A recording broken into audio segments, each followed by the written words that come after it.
presentation.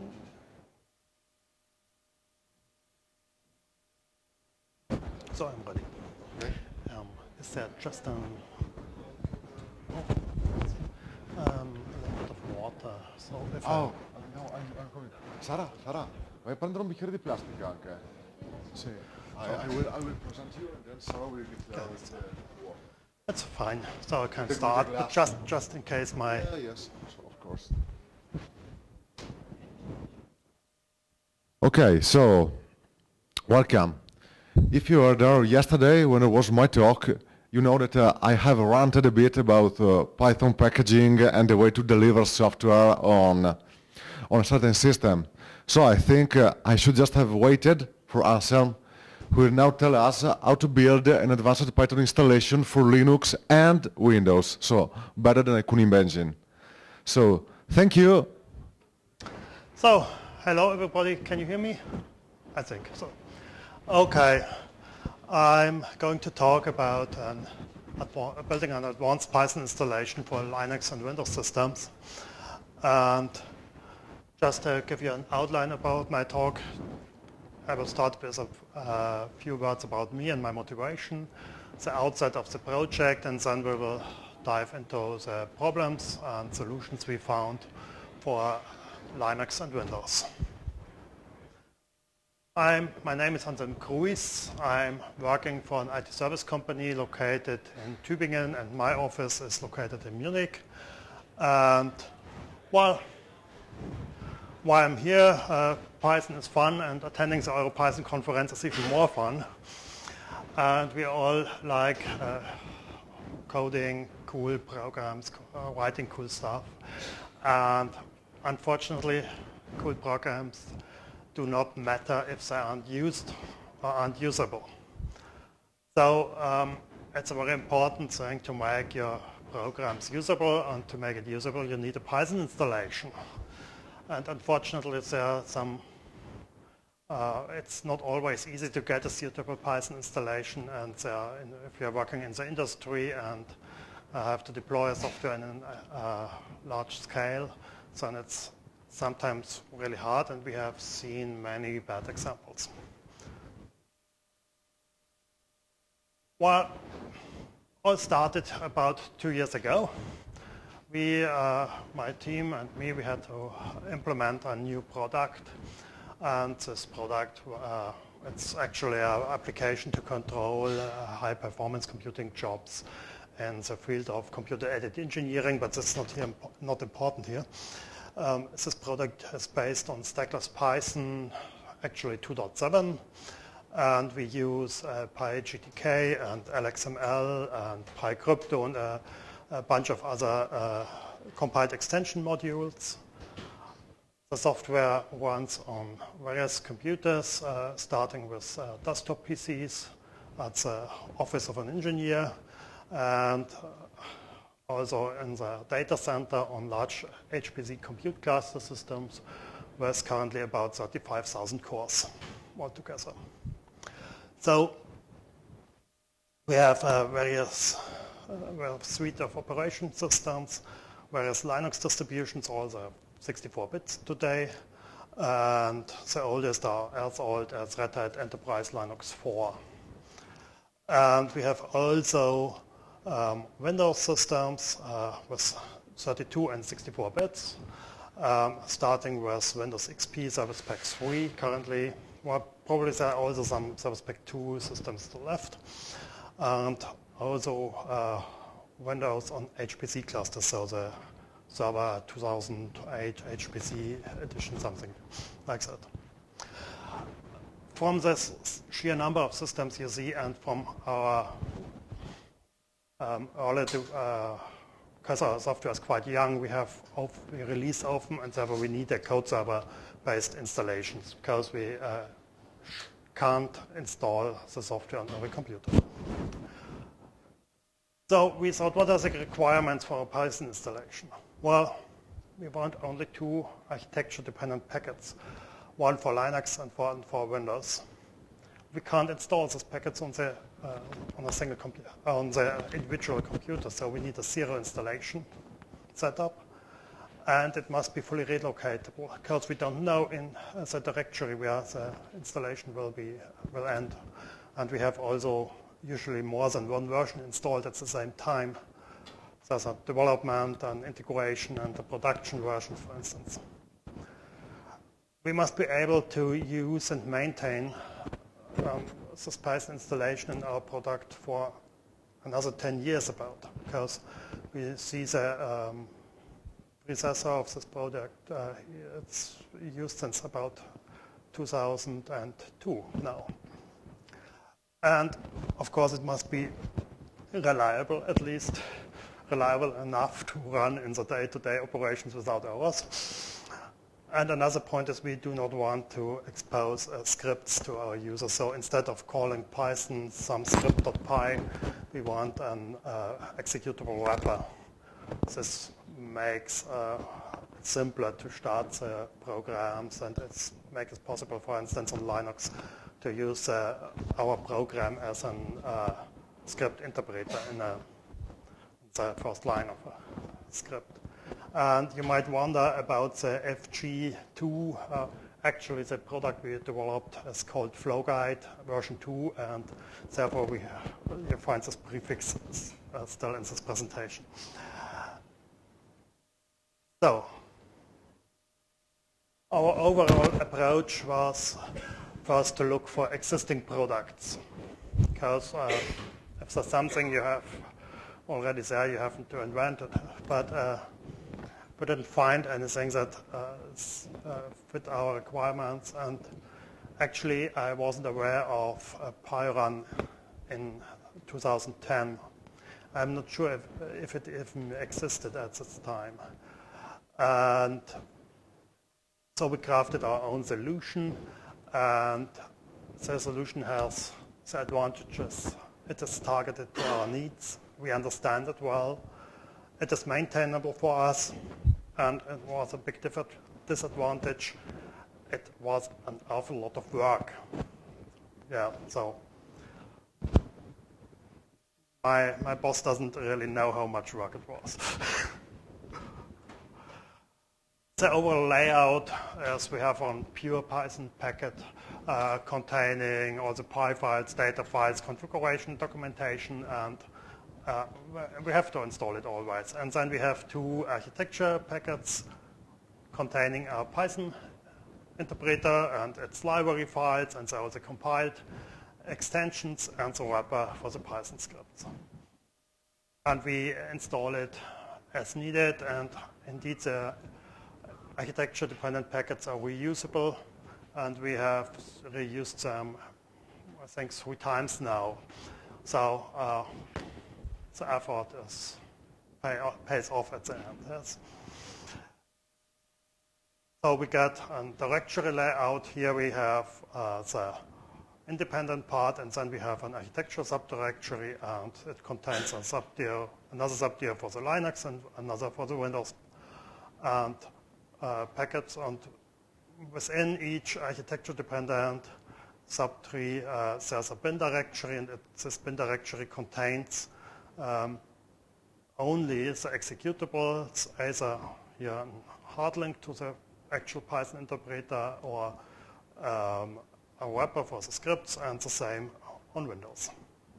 And we moved the real Python and the real scripts into the libexec directory, but the names are mostly arbitrary. So now we have seen the overall setup, and let's have a look at the architecture-specific problems, and we start with Linux. So if you install Python on a Linux system, yeah, the usual approach is to use 3 commands: configure, make, and finally as a router, make install. Unfortunately, the result isn't suitable for our needs. And there are 2 main reasons. First, what you actually get depends heavily on the installed set of development packages on your Linux distribution. You all know the lib something, deval, RPMs you have to install to compile anything. And configure does auto detection, and you end up the code you get, the Python installation you get heavily depends on the set of installed libraries. Another problem is versioning of library symbols. If you compile using a fairly recent glibc, then you get or might get fairly recent symbols, and this prevents the executable from being executed on older systems. So you have to build on using a fairly old glibc. The second problem is the prefix. It's a path, hard-coded path, and we want to be relocatable. Where does the prefix end? There are 3 locations actually, and that could be influenced from the prefix. One is there within the executable or shared libraries, ELF section DT run path. It's also known as a RPATH. And then the path might be compiled via a preprocessor defined somewhere into the executable, and then there might be generated configuration files. We have to write all 3 things. So now we have seen what are typical problems. We can identify critical success factors, and on the Linux side, we say one is to be able to build to perform a reproducible build with a well-defined build environment. The second is to make a relocatable installation, and so wrapper scripts are the problem on Unix and Linux system in general. How can we reproducible build software on Linux? I think there's only a single real answer, and this is use a change root build environment. It has several advantages. First, it keeps your system administrators happy, because you can keep your build systems, your build machines current and secure. Second, you have control over your build environment, and can reuse it, can move it to a newer operating system, and can still build using the same environment. Actually, it's also very easy. Most Linux distributions already provide suitable change root build environments. For instance, on Fedora systems, you have the mock system, and SUSE it's called build, and Debian has pbuilder, and they work mostly the same. We actually use the Fedora distribution, and you not only need the mock package, but you also need usually to set up an own local package repository. There are 2 reasons. First, a mock is designed to primarily build packages for a particular version of the Fedora distribution. But probably you have, or in our case, we wanted to build packages targeted at a wider range of Linux distributions, and therefore we need an old glibc but modern build tools.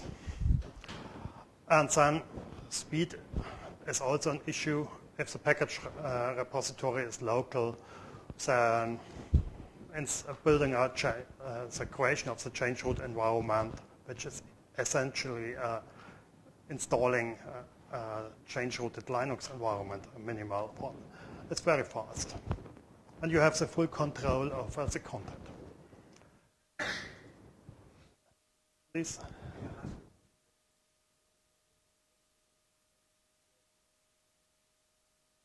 Relocatable means I'm able to install the software within an arbitrary directory and run it from there. I'm not, usually you compile with a prefix user, local, or user, and then the software has to be installed within this directory. Otherwise it won't find its configuration files, or Python won't find its library. But if you have if you don't know where you will end, where your software will get installed, then you must build it in a way that it finds all its files relative to its installation, to the location of its installation. So essentially, the first executable has to look where I'm located in the file system. I will come to it later. So, all in all, I think the topic of using change root build environments is not new, and it's well understood and well documented. So I won't talk much about it. I refer instead to Google, so you search for change root build environment and you will get a lot of blog entries, how-tos, and all kinds of documentation. So I think we will continue and look at how to make a software installation relocatable. Actually, Christian Tismer asked, what does it mean? Well, it means we have to make file access working. And we have two phases when file access happens: during the startup of an executable and later at runtime of the executable. During the startup, the runtime linker has to locate and pull in the required shared libraries. And at runtime, well, Python has to find its Py files, and the application later, so the program written in Python has to find its files.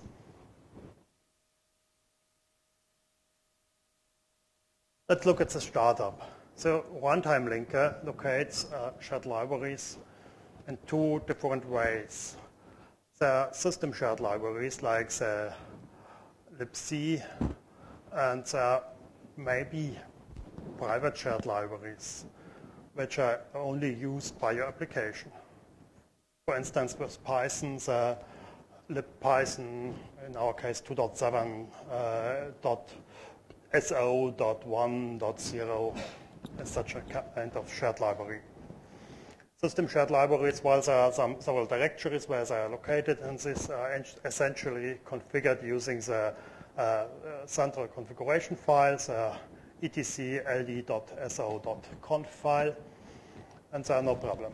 Shared libraries, well, we need some different mechanisms. The classic way to do it is using the environment variable ld library path, and then there's another way that's called the RPATH way, and we can use them both. Unfortunately, the LD library path way has some disadvantages. Mostly, someone has to set the environment value to the right path. And the second one is, if your application creates a child process, this child process will usually inherit this environment variable, and maybe it will pick up a wrong library if it is itself using a different version of one of the libraries you use. So essentially, we can't use LD library paths. Let's look at RPATH.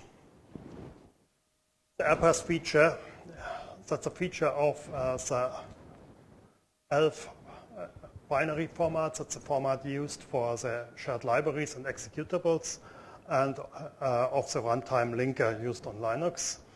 And this feature essentially means that you are able to embed a search path for the shared libraries within the shared library or executable needing this dependencies. Usually, the RPATH is set at compile time, actually, with using the LD option minus RPATH. But it's also usable to set it later using a utility program called patch-elf. A less known feature is that you can use RPATH entries starting with a string $origin. And the $origin is replaced by the directory that contains the executable. And that's a wonderful feature because it makes it possible to build on real relative RPATH entry. So it's relative to the executables that requires a certain shared library, so we can import the dependent libraries in a relative way, in a secure way. There's one drawback. The $origin feature isn't supported by the usual GNU style toolchain, because it's a fairly recent feature. It was introduced with Linux 2.4, and well, the GNU autoconf is very traditional. So if you want to set the RPATH at compile time, you have to hack the generated make files or the autoconf toolchain, and that's not funny anyway. So it's much simpler to set the RPATH entries after you did a preliminary installation of the software. And fortunately, this is very simple because a colleague of mine created a little Python script, and I will show you how to use it. Well, the set relative rpath.py utility, we made it open source. You can get it from GitHub, and then you have to create another little text file containing the one line for each system library directory. So you have to run one time this command here, and I actually I'm not fully sure why the script needs this list. I think it's just to generate warnings if there are any conflicts. And then you take your software and compile it and install it in the usual way. The only thing you have to care is to use a prefix that is unique, so a new, otherwise not used directory as installation prefix. So you end up with a situation like here. So here we have the usual file system, and we have somewhere our preliminary installation directory, and there's an installation of your software. Then you need to set the, only for one time, here's the LD library path environment variable to point to the directories containing shared libraries within your preliminary installation. So you are able to actually run the programs here to resolve their dependencies. And then you can use set relative rpath script, and it will detect every executable and shared library and modify or create the RPATH entries as needed. And you are done. So this part is really simple. Looking at the difficult part, runtime. Now your executable has been started and is running. It needs to access files. And what can we do? Well, actually, there's not much we can do. So sometimes we have good luck and can set some environment variables. Sometimes we have to create the right configuration files. And there are also cases where we need to patch and modify the software to introduce the required environment variables, for instance. In case of Python modules, so in case if your Python extension modules, your compiled one, require environment settings. And this is, for instance, the case if you want to use GTK, or probably also with Qt and other toolkits. You can set the environment variables within Python in the site customize.py module. You know about site customize? Anybody doesn't know about it? Okay. So it's a module executed during Python startup and located in the site packages directory. I recommend to use the OS put-end function to set environment variables. This way, the OS environment dictionary still contains the original environment, and if you will need later to start child processes, you can pass the OS environment to the subprocess package, and so the child process gets unmodified original environment. This is especially important, for instance, if you come with your own GTK installation and want to start, for instance, gedit from the system, because the gedit probably should use the system libraries and not your own one. And this configuration files provided by the system. Therefore, I also would recommend to monkey patch sub-process module to use OS environment by default. So we can have a quick look at this environment settings. And so we have also published this file, and so it contains everything you need to make a GTK installation relocatable. So various, this is a bunch of environment settings. We try to document every case you need. It's actually the Windows version of the file, but that doesn't matter. So, back to the presentation.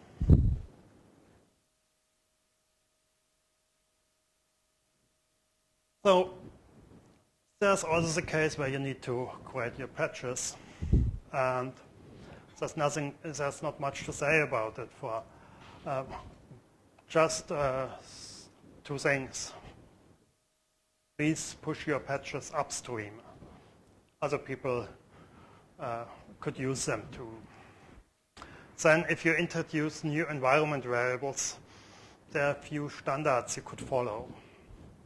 There's a XDG base directory specification, and it describes some environment variables and how they should work, and if possible, you could follow this specification. Then the GTK environment, it's also a good idea in case you're using GTK. We made a few patches and available for the use of PyGTK, and here are the relevant URLs. First patch is already committed, and the other patches won't be committed probably because we are still using GTK version 2, and the development is now it's frozen, and the development continues on GTK version 3. So, one slide for wrappers. On Linux and Unix system in general, writing wrappers is fairly simple. And we did a little C, wrapper coded in C. The idea is a wrapper is a generic wrapper. It takes its own name to locate the correct Python script to invoke. And I think the wrapper is best described with a shell equivalent. It's just a one-liner. Takes a current directory, move to the libexec directory, that is besides the bin directory called invoke Python, while add optionally Python options, and then run the Python script that has the same base name as a wrapper, with all the options given to the wrapper. It's easy to code something like this in C, and the most important word here is exec, because that means that the wrapper process itself is replaced by the wrapped Python process. So the wrapper is fully transparent to its caller. So that's Linux. Any questions so far?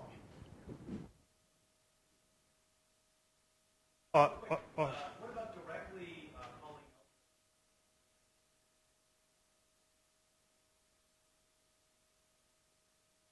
It should be.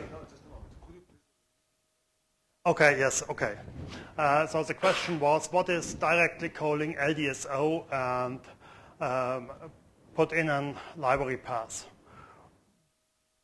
Maybe it's possible. I didn't try it because the RPATH feature is working really well.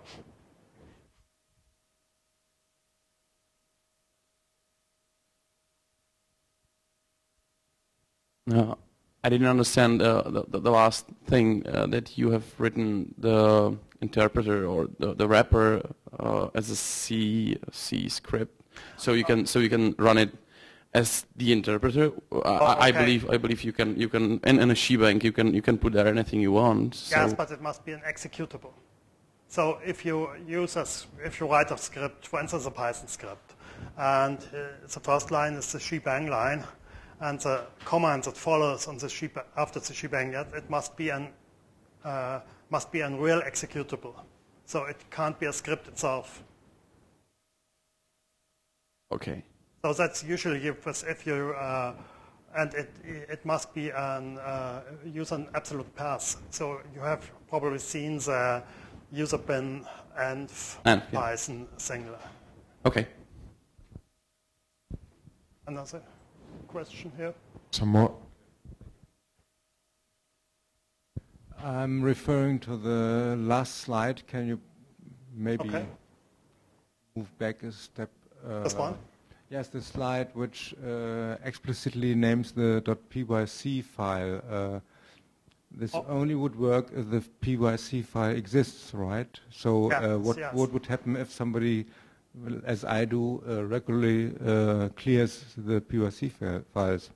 Okay, that's the case in our installation, because we deliver a product and we deliver the pyc file. So probably a more generic wrapper would need to look first for the pyc or just for the Python file. In our case, this working is probably not recommended as a generic case. The file does not exist. It will fail. Okay. Of course, yes. Anybody else wants to ask a question? Okay, there will be some time later. So let's have a look at Windows. I will compare first the situation to Linux. There are 4 main points we found. Building the software is much harder. Then relocation is usually not a big problem, because on Windows it's quite common to use relocatable software. Yeah? Every pre-built, pre-compiled software usually has an installer, and the first thing the installer asks you is where to install the software, to which directory. Then we have the so-called DLL hell, or the question how to handle DLL, where dynamic link libraries, where to place them, and how to avoid interaction with DLLs from other programs. And lastly, sometimes things simply don't work on Windows. You're working on Linux. Yeah? An example are the wrappers. Or the concept of wrappers is much harder. So critical success factors here was before the build environment, and then the question how to create useful script wrappers. Building on Windows. We have issues with the tool chain, especially with the question which compiler and which C-Runtime library to use.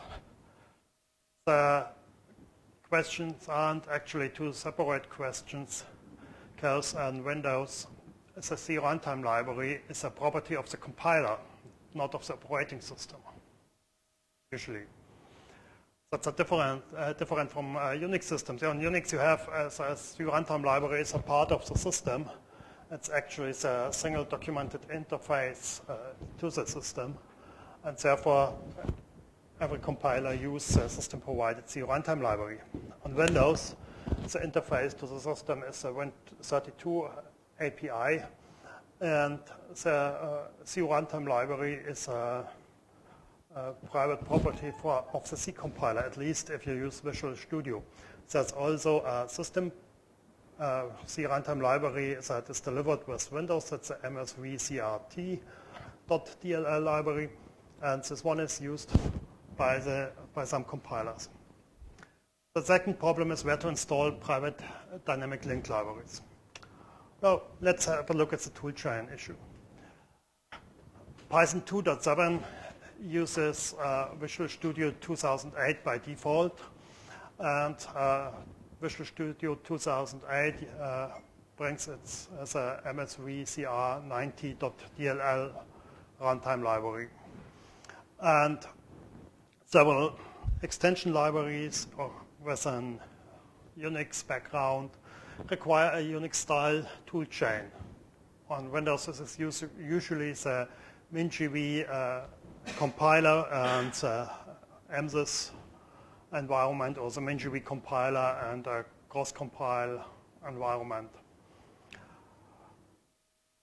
And the MinGV compiler is a version of the GCC, and it uses the MSVCRT.dll runtime. So if we need both compilers, then we have the problem which runtime to use. And the second problem is the debug information, because the debug information formats are completely different, and there's no debugger available that understands both formats. There are problems. How to select the C-Runtime? There are three options, actually. The first option is do not care and mix them. Second option is use only the MSVCRT.dll, and the third option is use only the MSVCR90.dll. So, which is the right option? Probably the simplest way to build the software is just not care. And if you try it, you will see it works most of the time.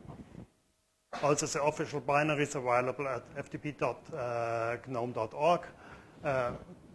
Assume that you simply mix this thing. It's discouraged by Microsoft, and a number of reasons why you shouldn't do it. Because if you allocate a resource within one C-Runtime library, pass it to the second, and free it there, you will get a crash, probably. And even if your application is working, if you have to change the compiler for one particular library, it might stop working because the boundary between the two libraries changes then. And debugging is hard, I told you. So for our goals, this is no options.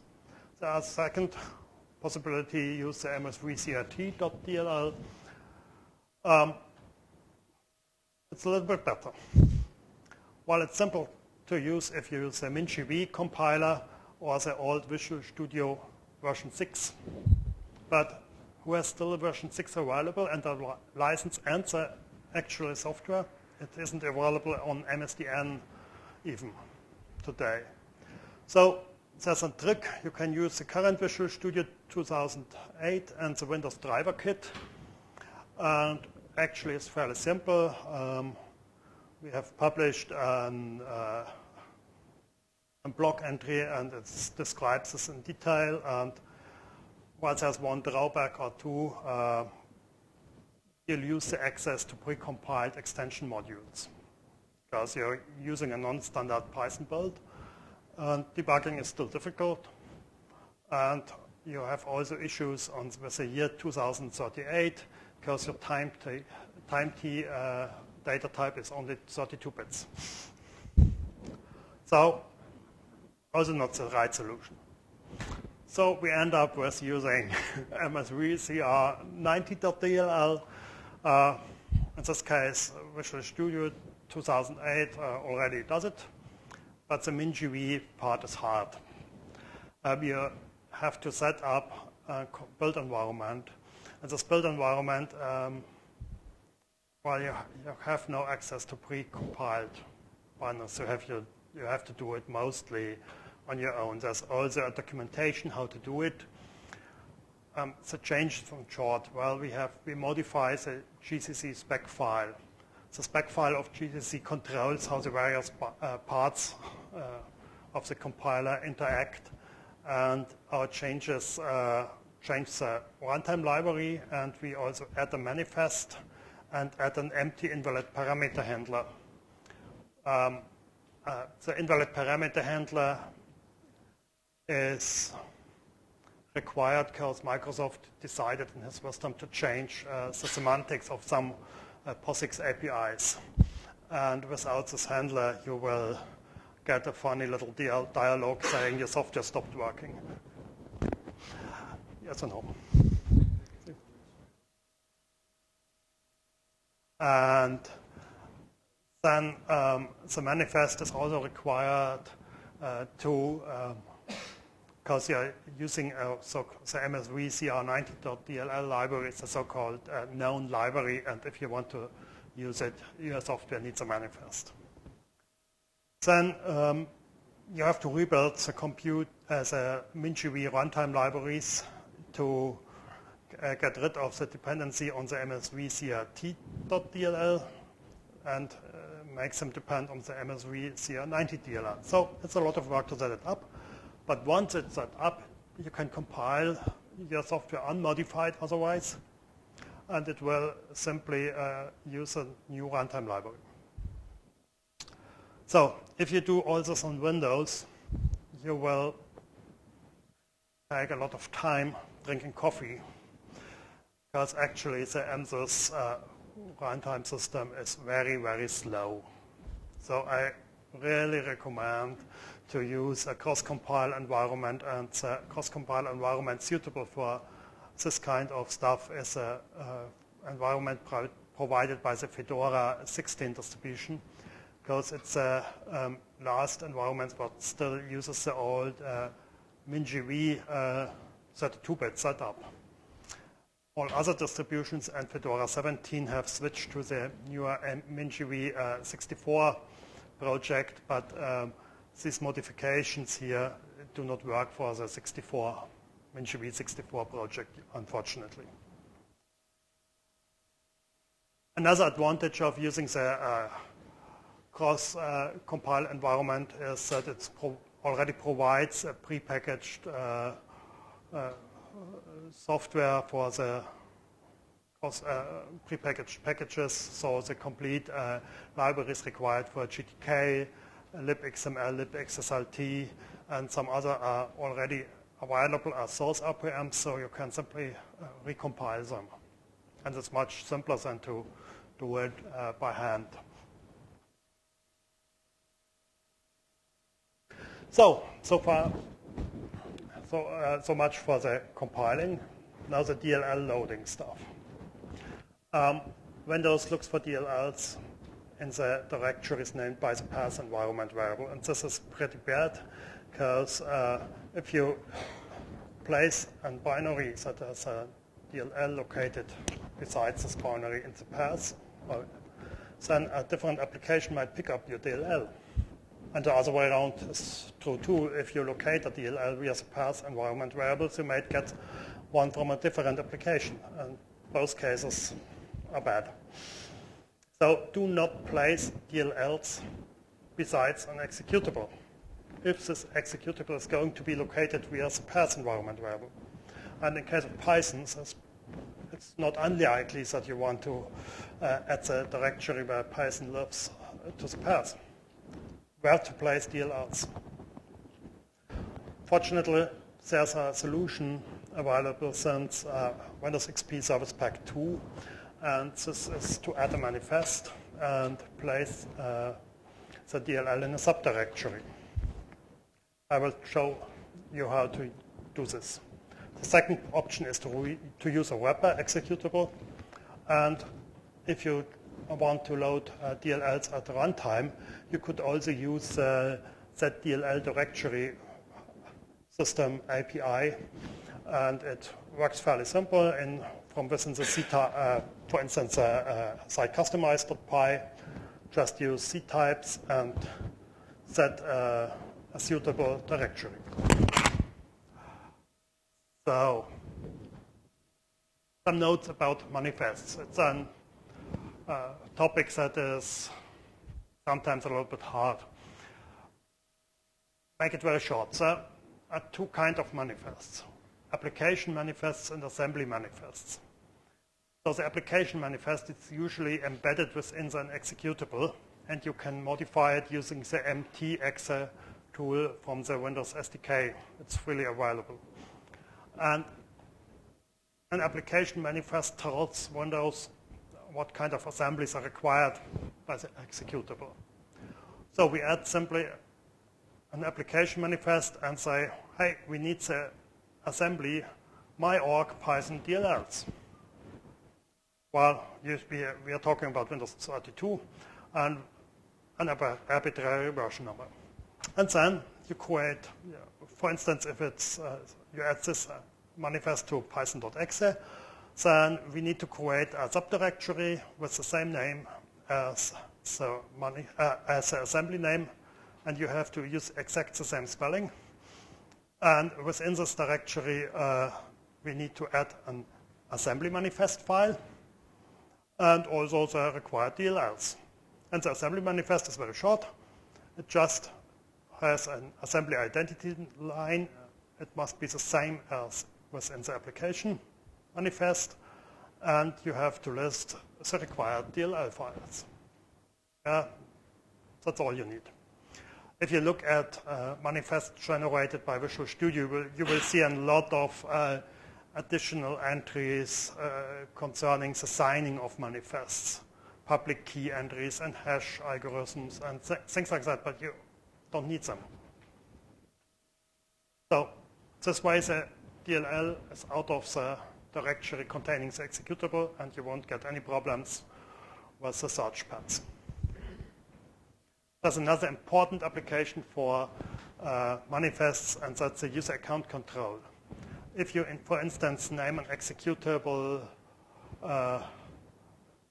myeasyinstall.exe and you run it, then you will get a nice little dialog asking you to enter an administrative account. Whoop, what's that? You probably want just to run your executable. That's an automatic user account control feature of Windows introduced with Vista and Windows 7, and you usually want to turn it off. And to turn it off, simply you have to add some lines of XML to the application manifest. So, relocatable software on Windows, well, the same as Linux applies here. But usually it's much simpler because the most, for instance, GTK is perfectly relocatable on Windows out of the box. Windows wrapper. The most important problem is, yes, just one, that's enough. That's the last slide. The most important problem is we don't have an exec system call. So the wrapper has to span the child process and has to wait for the child process, and that's not so difficult. But there's one problem if someone kills the wrapper. So if you start on the shell, you run the program and it doesn't work, it hangs, you type Control-C, boom, you kill the wrapper. And unfortunately, the wrapped Python still runs. So what can we do? Actually, the wrapped program has to look at the wrapper and see if the wrapper is still alive. And in case of Python, it's very simple to do it. You can create a watchdog thread with inside customize, for instance. And this watchdog thread has to receive and handle to the wrapper and has to wait for the, on the wrapper has a special system call to do it. And if the wrapper dies, this watchdog thread will get activated and can kill the Python interpreter. Works perfectly well. It's all made available in on GitHub, and we have here a directory within wrapper containing a GPL version of our Windows wrapper, so we made it publicly available. So, conclusion. It's actually possible to build an installation that fit our requirements. It takes a lot of time, and it was required. There are some open questions. How can we provide this installation to the public?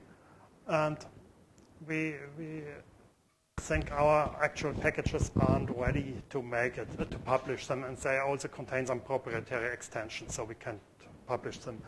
And the last question is there really demand for this kind of work? thank you to my boss and Michael Bauer and the links, and many thanks for your kind attention. Thank you. So, any more questions? I think I understood it so far, but can you maybe elaborate again on why is it recommended to not have a DLL at the same path location as an executable, and what are the conditions when it is valid and when not? So actually, if a DLL is in the same directory as an executable and you add this executable to the path, so list of the directories on the path environment variable, then if Windows needs to locate a dynamic link library, it has a certain search order for dynamic link libraries, and one of the last, and it searches for various places, and at the end it searches within every directory named on the path environment variable. So in the case that another application uses the same dynamic link library, with the same name, yes, and the installation of this other application isn't done properly, so it uses the path environment variable to locate this the dynamic link library. It might instead pick up your DLL if your path entry comes in front of the entry of the other application. And also, if you use a dynamic link library and happen to locate it over the path, because your setup is broken, and another application is placed in the path in front of your search path entry, then you might pick up the wrong DLL. So for me, it happens when there was a second project installed using GTK, and they had GTK libraries on the path, and I wondered, why is my application constantly crashing? Until I found, oh, shit, I got the DLL, but there was a much lower version number from the different project. Okay, anybody else?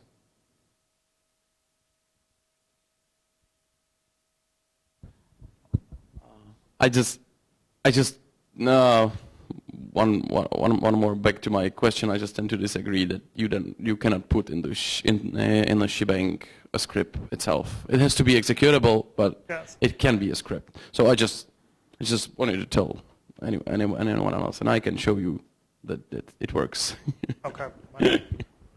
I think there are systems where it must be executable, or it happened to be, or it used to be so.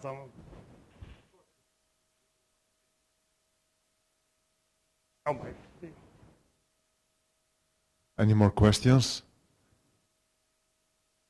Oh, I have one myself, if I can. One, stack traces. So when you use this tool to install Python programs and you get an error, are there line numbers and then file names for the stack traces preserved well, or you sometimes get a mismatch? So it's hard to locate a file name, or maybe there is a line number mismatch. This is very common with the Python packages, like PyInstaller and so on. You sometimes have difficulties in locating the precise point where an exception was raised. Well, actually, when we prepare our installation, we have to compile all the Python files. So we deliver all the PyC files.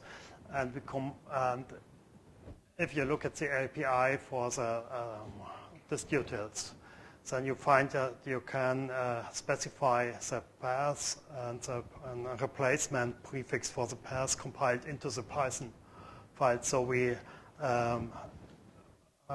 actually compile them in a way that the path is relative to the installation root of our software. So that at least avoids misinterpretation by our customers.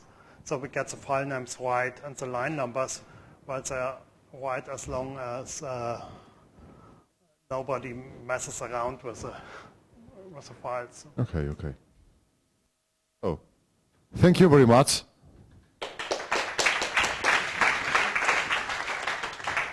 Okay. We have done now, okay? Yeah, we're done. So. Spaghetti.